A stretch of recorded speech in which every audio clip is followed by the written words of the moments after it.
Hi, I'm Danielle DeLeo Kim, Executive Director of Philadelphia 250. In 2026, the country will commemorate the 250th anniversary of American independence. So I invite you to listen in and get inspired to take action as Philadelphia 250 brings together thought leaders and changemakers to share what those founding promises mean to them now and in the pursuit to 2026.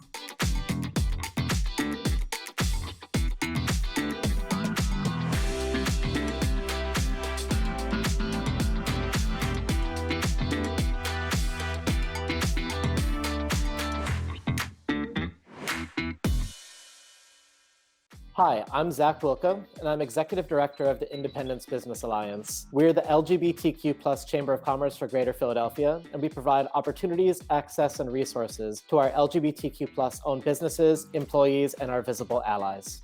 Hi, my name is Rebecca, and I'm the co-founder of Beyond the Bell Tours. We design inclusive historical tours of Philadelphia. After working in Philadelphia tourism for a number of years, I was really inspired to tell a different story of Philadelphia and a different story of America.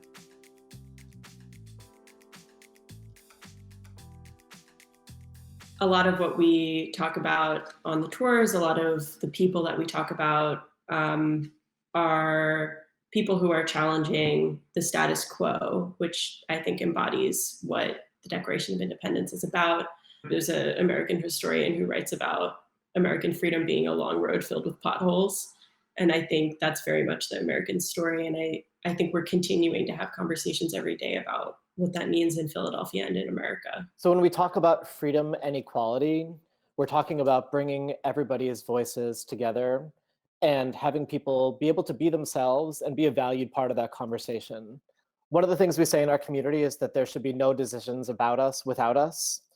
So freedom and equality for many LGBTQ folks and entrepreneurs and people who fit in both of those buckets mean having a seat at the table. And when I say a seat at the table, I don't necessarily mean like we need to be offered that seat at the table by somebody else. We don't need to be patronized. We need our voices to be valued for what they are, which are important parts of society. We don't have freedom or equality without the ability to be part of the decisions that people make. I mean, I love that. I love thinking about freedom as kind of having agency and being part of the decisions in a meaningful way. I think something that both of our organizations do really well is create models for how people can act and break the status quo and be themselves at the same time. Yeah, absolutely. I kind of invite people to think about how they want to challenge the status quo and how they want to pursue their version of their pursuit of happiness and liberty and freedom.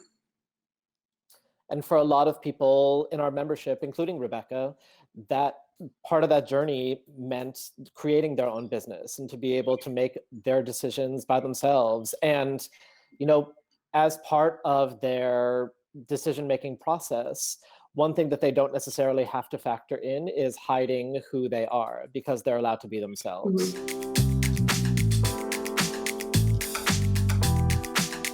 Storytelling is such an interesting part of LGBTQ plus culture because we've had to use it for a couple different things, just as far as like surviving in society goes. For example, in some ways we've had to use it to assimilate, right? We've had to show that we can be business owners, taxpayers, job creators, providers of services, and innovators in some way. And all of those stories are very important. By allowing them to tell their stories, it does a couple different things. One, it inspires others to be able to do the same things that they're doing. Two, it allows them to be able to sell their products and services to others. And we have so many valuable products and services within our community. And three, I think that it's really important that we're using this time to curate what the LGBTQ history of Philadelphia looks like and feels like. LGBTQ plus people have impacted history. It should be right at the front. It should be part of curriculums, and it should be something that people know and don't have to dig very hard to find. Yeah, I completely agree with that. I think that's a really powerful call to action for people to kind of be critical of the history that they're absorbing. I think Philadelphia has done better than any other American city in terms of preserving and showcasing LGBTQ history, especially with the neighborhood. and some of the monumentalization of our historical figures. But there still are, you could still do a tour of Philadelphia and pass through the neighborhood. I know I gave a tour that passed through the neighborhood for a long time.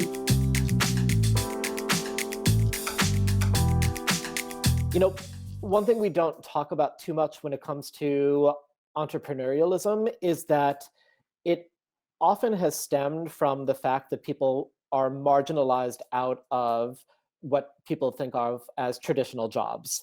And so in order to make a Absolutely. living, in order to have that life, liberty, and pursuit of happiness, people have had to come up with ways to make their own money. And, sometimes it's a side hustle, sometimes it's an entire career, sometimes it's a huge burgeoning business. There's businesses in our area that are founded by LGBTQ people that employ thousands of people. But at its core, it's often come from absolute necessity to be able to survive. And trans folks are an incredible, example of that. And even when we look at the trans experience within the workplace or within entrepreneurialism, some people transition later in life and were marginalized out of a job then and had to come up with what the next step was going to be. And some people transition very early. And, it's really inspiring to see folks creating their own spaces when other folks won't do that for them. Yeah, absolutely. I've always thought of entrepreneurship as a really an important experience for particularly marginalized people who are trying to create a job for themselves that makes sense, right? That works for them, because so often the mainstream professional work environment doesn't work for people who live out of the mainstream or out of what is, quote unquote, professional or normal. I think often when folks outside of our community think of the LGBTQ plus community, they're conditioned to see white, gay, cisgender males. And I think it's important and incumbent upon all of us in our community to be uplifting everybody in it, whether they are entrepreneurs or not. And we should be using any economic power we have to uplift everybody. And like I said, throw that rope back over the wall for the next people. I think that, as we connect, the entrepreneurial spirit to both the city of Philadelphia and our community, it's, we as a city and we as a community have actively sought out change for ourselves instead of waiting to adapt when it happens.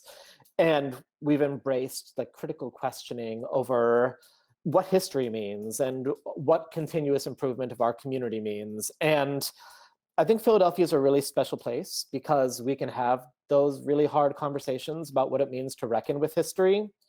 I mean, for example, and I know that Beyond the Bell does this, when we are examining, 250 years of Philadelphia's history, we have to acknowledge that, a lot of the city was built on the backs of folks whose labor gets no credit now. Yeah.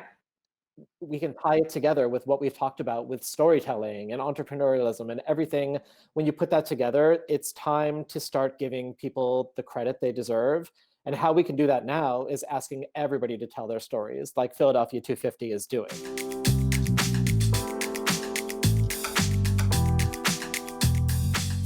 People's histories matter to me because all stories are important. We're at a pivotal point in history where we realize the stories that we've learned all of our lives and the histories that we've been taught are either untrue or incomplete. I want us to be able to unlearn and relearn with all people's perspectives being accounted for. People's histories matter to me because their stories teach us lessons about ourselves and how our world came to be.